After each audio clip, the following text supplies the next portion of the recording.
J'entends cela de plus en plus récemment, vous savez. Cette saison est terminée. Oui, j'enseigne à propos des saisons dans notre vie, et Dieu change les saisons dans notre vie. Et il y a sûrement des temps où cela arrive, mais il y a beaucoup de personnes qui utilisent cela comme prétexte. Restez avec nous dans Jouissez de votre vie.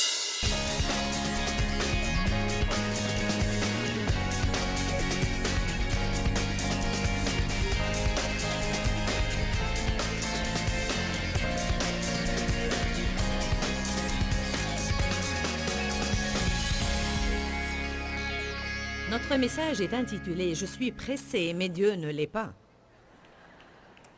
Souvent, si Dieu n'agit pas selon mon programme de travail et s'il ne fait pas ce que je veux et quand je veux, je peux me sentir mécontente et troublée dans mon esprit. J'aimerais bien vous citer encore une fois ce que l'apôtre Paul a dit dans Philippiens 4, 11. « J'ai appris à être content. »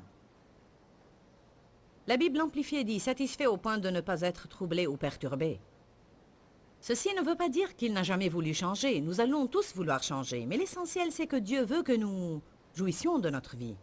Il veut que nous apprenions à être contents là où nous sommes, sur notre chemin vers le but. Parce que si vous n'apprenez pas à patienter, et si je n'apprends pas à patienter, nous allons mener de misérables vies. Car un peu de bon sens nous dira, si nous revenons sur notre passé, que nous passons plus de temps à attendre qu'à recevoir. Parce que vous attendez quelque chose, vous attendez, puis vous aurez votre percée. Béni soit le Seigneur, alléluia, et nous sommes tous excités, puis nous commençons à attendre autre chose. Quand j'ai finalement réalisé cela, j'ai pensé, vaut mieux que j'apprenne à patienter. Parce qu'en fait, je ne savais pas patienter. Une des faiblesses de mon caractère est que je suis impatiente de nature.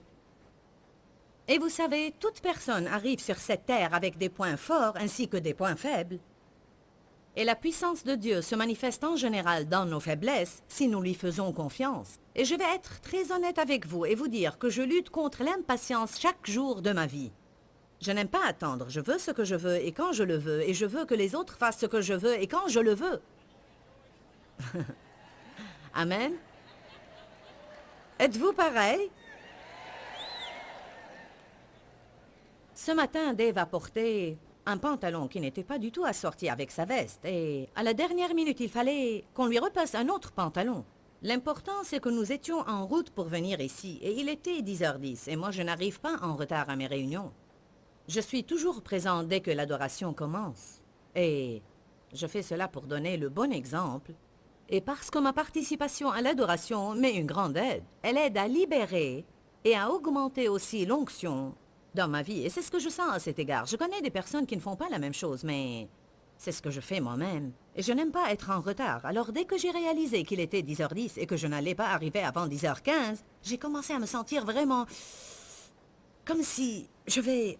Et puis j'ai pensé, bon, il est maintenant 10h10 et je n'y peux rien. Il m'est impossible d'arriver à 10h moins 10. Nous sommes souvent très énervés et contrariés par des différentes choses que nous ne pouvons pas changer, des choses qui ont déjà eu lieu et que nous ne pouvons pas changer du tout. Alors là, nous devons faire confiance à Dieu pour qu'il règle les choses. Paul a dit, j'ai appris le secret d'être content que je sois rassasié ou affamé, que je sois humilié et que je n'ai pas ce que je veux et que je sois dans l'abondance et que j'ai tout ce que je veux. J'ai appris à être stable. Alors, si nous voulons jouir de notre vie comme il faut, nous aurons à apprendre à bien patienter. Qui ici ne sait pas patienter? Bon, certains pourraient attendre à jamais sans se soucier. Mon mari est l'un d'eux. Il dit... On verra, c'est le leitmotiv de Dave, on verra. Béni soit le Seigneur, lent et solide, rapide et fragile, alors que moi... Il a une capacité surnaturelle. Avez-vous jamais remarqué comment Dieu vous met souvent avec une personne de caractère opposé? Il y a ici des parleurs mariés à des personnes qui parlent rarement. Il y a aussi beaucoup de personnes qui s'enthousiasment vraiment pour tout. Oh, gloire à Dieu! Mariés à des personnes qui sont...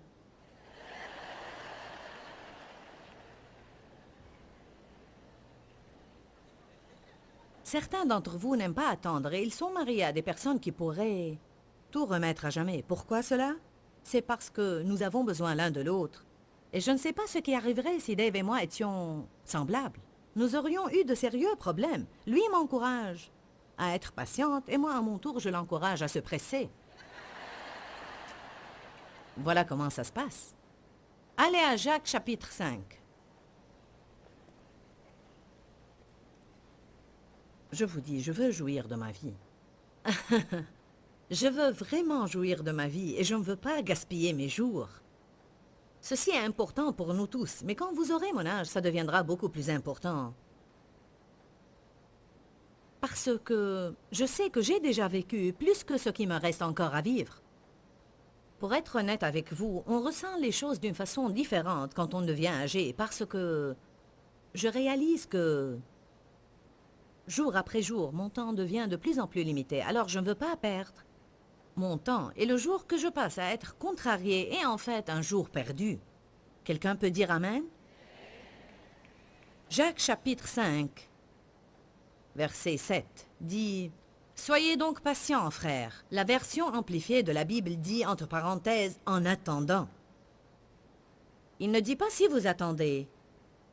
Il est normal d'attendre dans la vie. Soyez patients en attendant l'avènement du Seigneur. Pensez au cultivateur qui attend patiemment. Comment nous attendons est important. On est supposé patienter en s'attendant à ce que Dieu fasse quelque chose de grand. Et garder l'esprit d'attente dans l'expectative rend la vie intéressante et passionnante. Nous avons à nous attendre toujours à avoir une percée dans notre vie pour nos bien-aimés et nous avons à verbaliser cela. Dieu, tout est possible. Je m'attends à ce que quelque chose de bien ait lieu aujourd'hui. Je m'attends à une percée aujourd'hui. Ne permettez pas au diable de vous mentir et ne verbalisez pas ce qu'il vous dit. Ça ne va jamais changer, ça ne va jamais changer. Je ne vais jamais avoir de l'argent. Je ne vais jamais avoir un meilleur travail. Je ne vais jamais me marier. Jamais, jamais. Nous devons arrêter de dire jamais et commencer à dire soudain. Je m'attends à une percée de Dieu soudain, au milieu de la nuit. Quand Paul et Silas étaient en prison, soudain,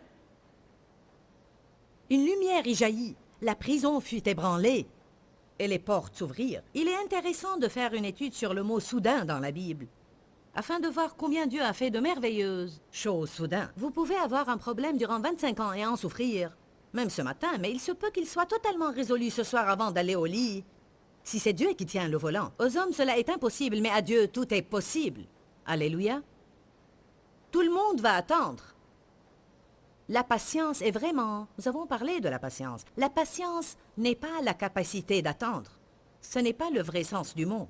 La patience, c'est comment vous agissez pendant que vous attendez. Attendre est une chose, alors que patienter est une attitude. La patience ne se développe que durant les tribulations. Selon le dictionnaire grec, vous ne pouvez développer votre patience que lorsque vous n'obtenez pas ce que vous voulez quand vous le voulez, ou lorsque vous n'arrivez pas à vous débarrasser de certaines choses que vous ne voulez pas dans votre vie, et quand vous endurez avec une bonne attitude. Quand j'endure avec une bonne attitude, je développe ma patience. On reçoit les dons, mais le fruit grandit et se développe. Le Seigneur dépose la graine du fruit de l'Esprit en nous quand le Saint-Esprit vient habiter en nous. Puis chacun de ces 9 fruits dont la Bible parle dans Galates a à se développer dans notre vie. Le développement veut dire que nous aurons à nous en servir. Comment vous développez vos muscles? Vous vous en servez. Comment vous développez le fruit de l'Esprit? Vous vous en servez. Il faut qu'il y ait une raison pour que vous vous en serviez et puis il se développe. Alors quand nous passons par des moments difficiles, nous devons dire « je grandis ». Ça fait mal, mais je grandis. Pensez un peu au laboureur. Il attend les précieuses récoltes de sa terre. Pensez comment il garde sa patience vigilante à leur égard, jusqu'à ce qu'il ait reçu les pluies de la première et l'arrière-saison. C'est quoi la patience vigilante?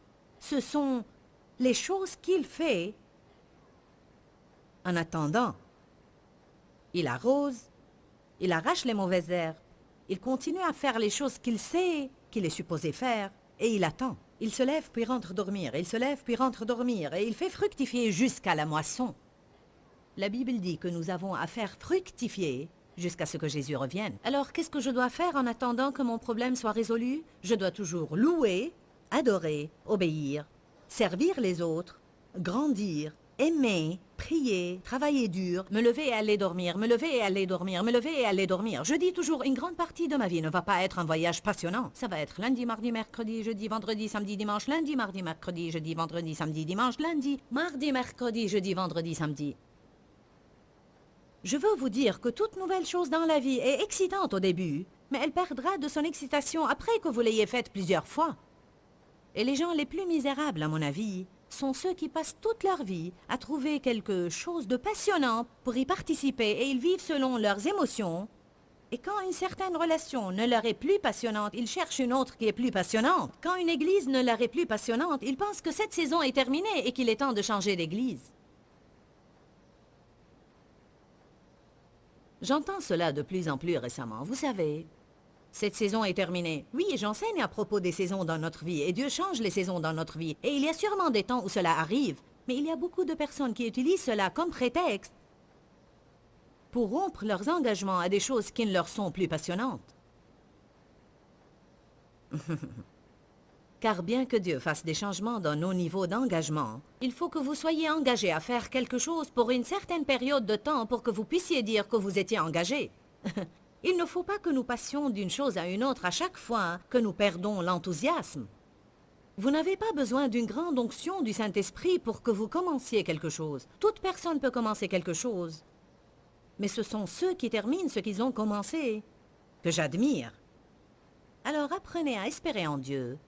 Avec une bonne attitude, attendre n'est pas un choix que nous faisons. C'est Dieu qui détermine le moment de l'accomplissement des choses dans notre vie. Alors on va attendre. Dites tous, je vais attendre. C'est un fait. Je vais attendre. Comment nous attendons est important. Alors il dit, attendez avec espérance. Continuez à faire ce que vous devez faire pendant que vous attendez. Gardez votre patience, vigilante sur les graines de foi que vous avez semées. Continuez à adorer, continuez à prier, continuez à croire, continuez à servir les autres. Aider les autres constitue une grande partie de votre percée. Je ne crois pas qu'il suffit de prier seulement.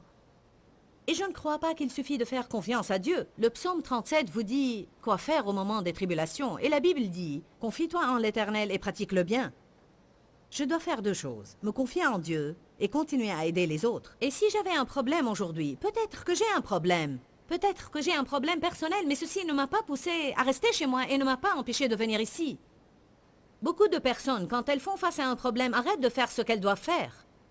Vous devez continuer à persévérer. Ne vous lassez pas à faire le bien. Continuez à prier, continuez à croire, continuez à confesser, continuez à faire confiance, continuez à donner et à servir. Gardez votre patience vigilante ou la routine que le Seigneur vous a assignée. Continuez à attendre avec espérance et dans l'expectative, et les récoltes rempliront certainement vos terres. Pourquoi? Car c'est une loi spirituelle, et il n'y a pas moyen que les choses se passent autrement. Alléluia. Bien, je suis dans Pierre, et j'ai perdu Jacques. Restez dans Jacques. Bon. Il garde sa patience vigilante jusqu'à ce qu'il ait reçu les pluies de la première et de l'arrière-saison. Vous aussi, soyez patients. Affermissez vos cœurs. Fortifiez-vous et consolidez-vous, car l'avènement du Seigneur est proche. Nous allons lire les 5 premiers mots du verset 9. Ne vous plaignez pas, frères.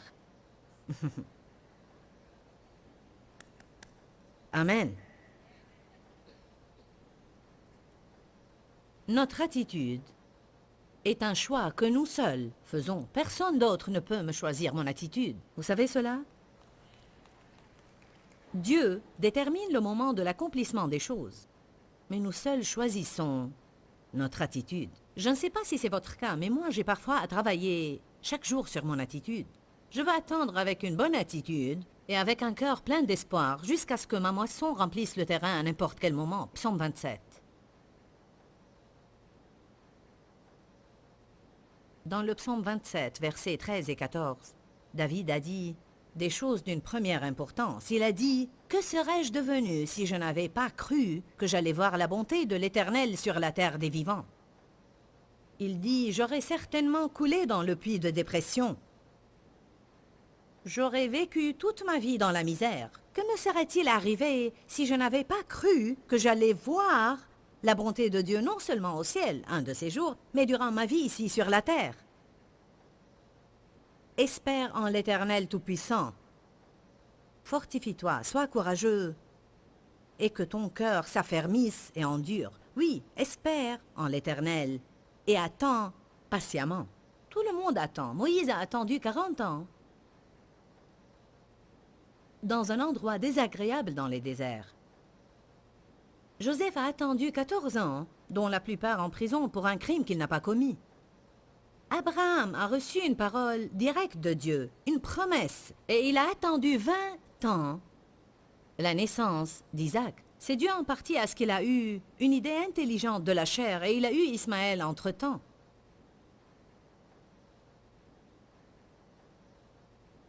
Job a attendu. Ruth a attendu. Esther a attendu. J'ai attendu. Et j'attends maintenant aussi certaines choses. Et quand j'aurai cette percée, je vais attendre autre chose. Depuis plusieurs années, j'ai dit à Dave à propos du ministère.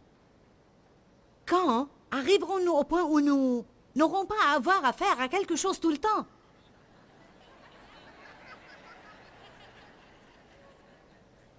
Il a répondu « Jamais ».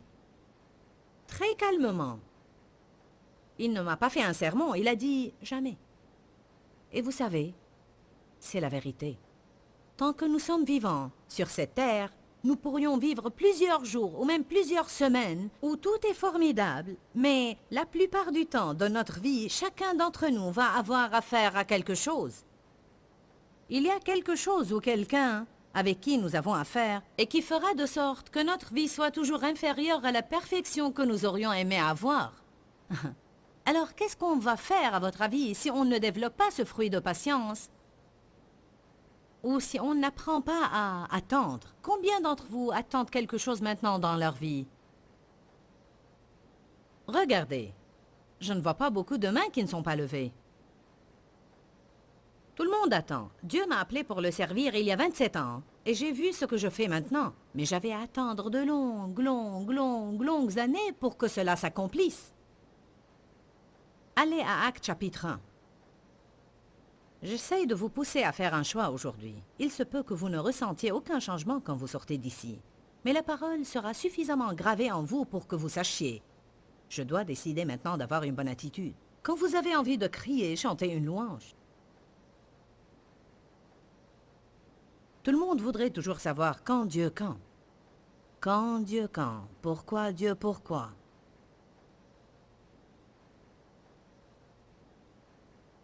Verset 6. Alors les apôtres réunis lui demandèrent, « Seigneur, est-ce en ce temps que tu rétabliras et restaureras le royaume d'Israël ?»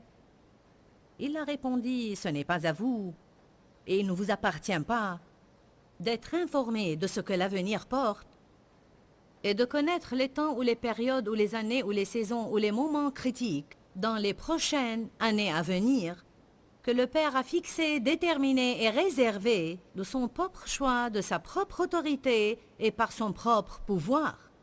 Il leur répondit en d'autres termes, ou si on le disait dans notre langage actuel, ça ne vous regarde pas. N'est-ce pas ça ce qu'il a dit? Ce n'est pas à vous de connaître. Ce privilège m'appartient. C'est moi qui connais les temps. Dieu veut que nous lui fassions confiance pour savoir qu'il accomplira les choses dans notre vie au bon moment. Laissez-moi maintenant vous citer une déclaration qui m'est très importante. Avoir confiance en Dieu n'existe pas sans avoir des questions restées sans réponse. Si nous connaissions tout ce que Dieu connaît, il ne serait plus notre Dieu. Car celui qui va être Dieu dans ma vie doit connaître plus que moi, n'est-ce pas? Il doit me dépasser en savoir, en connaissance et en sagesse aussi. Dans Luc 19, 13, la Bible dit « Faites fructifier jusqu'à ce que je revienne ». C'est un des exemples dans lesquels les talents ont été donnés aux gens. Puis il dit « Allez et investissez et ayez un grand rendement jusqu'à ce que je revienne et vous me rendrez compte. Prenez tout ce que je vous ai donné, exploitez-le bien. Faites ce pourquoi je vous ai envoyé jusqu'à ce que je revienne. » Je ne dois pas me soucier pour savoir quand Jésus reviendra. Ne comprenez pas de travers ce que je vais vous dire. Je pense que ce serait bien de faire des études d'eschatologie et je crois qu'on doit lire l'Apocalypse. La Bible nous confirme que celui qui le lit sera béni et c'est bien d'écouter des enseignements et des différentes théories à propos du retour de Jésus et ce que nous devons attendre en ce jour. Je ne vous dis pas de rester ignorant, mais je crois que les gens commettent une grande erreur en s'appliquant à savoir quand Jésus reviendra. Car si vous vous laissez prendre par des choses pareilles, vous ne ferez pas ce que vous êtes supposé faire maintenant. Je ne sais pas quand Jésus reviendra. On s'attendait à ce qu'il revienne en 88, mais il n'est pas revenu. Puis on s'attendait à ce qu'il revienne en l'an 2000. On s'attendait à des catastrophes avec les ordinateurs et on s'est préparé pour cet événement, mais Jésus n'est pas revenu. Depuis que j'ai connu le Seigneur, j'entends dire que le monde ne pourra pas subsister après l'an 2000. Ce n'est pas possible. Je cherchais toutes les dates, les fêtes et les chiffres, et les gens me le prouvaient bibliquement. Mais vous savez, c'est quoi la vérité? Personne ne sait quand Jésus viendra. Bientôt. C'est-à-dire quand? Quand il sera prêt. Au temps fixé, c'est-à-dire quand? Personne ne sait. Au temps convenable. Vous aimez la phraséologie que le Seigneur utilise? Je vous le dis en vérité, vous allez bientôt avoir votre percée. J'ai découvert que le bientôt de Dieu et mon bientôt ne sont pas pareils. Laissez-moi vous dire quelque chose. Comparé à l'éternité, tout est proche. Dieu dit parfois jusqu'à l'éternité. Et comme j'ai lu récemment, n'hésitez pas à donner toute petite chose à Dieu, car selon lui, toute chose est petite. Comparé à l'éternité, tout est proche. C'est pourquoi ce n'est pas étonnant que le Seigneur dise « Vous allez bientôt avoir votre percée ». Et comme on va le voir tout à l'heure, il utilise une expression qu'il répète plusieurs fois « encore peu de temps ». Jésus a dit « encore un peu de temps et vous ne me verrez plus, puis dans quelque temps vous me verrez de nouveau ». Voilà que 2000 ans ont passé. Je ne considère pas 2000 ans comme peu de temps. Pour moi, un peu de temps est peut-être 3 minutes. Est-ce que vous m'entendez bien aujourd'hui? La chose principale que Dieu veut quand il viendra est trouver la foi sur la terre. On lit dans Luc 18 l'histoire d'une veuve qui venait sans cesse dire au juge « Donne-moi ce que je veux, donne-moi ce que je veux, donne-moi ce que je veux ». Beaucoup ont interprété ceci de la façon suivante. Priez sans cesse et demandez à Dieu ce que vous voulez. Puis la fin du verset 8 dit, est-ce qu'il trouvera la foi sur la terre quand il reviendra? La morale dans tout ça, c'est que même si je n'aurais pas encore eu ma percée, nous avons abordé aujourd'hui un sujet que nous avons tous dans notre vie et c'est qu'on est toujours en hâte. Mon message aujourd'hui est intitulé « Je suis pressé, mais Dieu ne l'est pas » et c'est la vérité absolue. Je crois que l'un des plus grands problèmes que nous avons dans notre société est que tout le monde demande une satisfaction immédiate. Nous ne voulons pas attendre. Nous sommes toujours pressés, nous réglons nos alarmes et tout le monde se hâte de faire les choses. Mais Dieu n'est pas pressé. Dieu a toujours un bon plan pour notre vie et il va l'accomplir au moment qu'il choisit. Alors nous pouvons nous reposer et laisser Dieu être Dieu dans notre vie. On parlait du contentement et de la satisfaction. C'est exactement ce que je demande pour moi-même et ce que je demande pour vous aussi. Je suis une personne pratique. Et quand je me rends compte que j'ai besoin que quelque chose opère dans ma vie, je me demande alors pourquoi il n'opère pas dans ma vie. Une des choses que j'ai découvertes dans ma vie est que je n'étais pas satisfaite parce que j'étais toujours pressée et je voulais que mes désirs soient exaucés avant que Dieu ne soit prêt à me les donner. Nous devons avoir confiance en Dieu et nous devons croire que son temps est absolument parfait pour notre vie. Si Dieu me donne les choses quand je les veux, même si je ne suis pas prête à les avoir, je serai alors misérable. Je vais vous encourager aujourd'hui à prendre une décision. Je vais avoir confiance en Dieu. Je vais croire qu'il choisit bien les moments dans ma vie. Et je ne vais pas perdre cette journée à être misérable. Je vais jouir de cette journée que le Seigneur m'a donnée. Pourquoi, Seigneur, pourquoi? Dans ce livret, Joyce Meyer nous enseigne à travers la parole comment être délivré de la confusion. Pour obtenir ce livret gratuitement, écrivez-nous à Joyce Meyer, boîte postale 40095-6300 Larnaca, Chypre. Ou bien visitez notre site web www.joycemeyer.org/fr.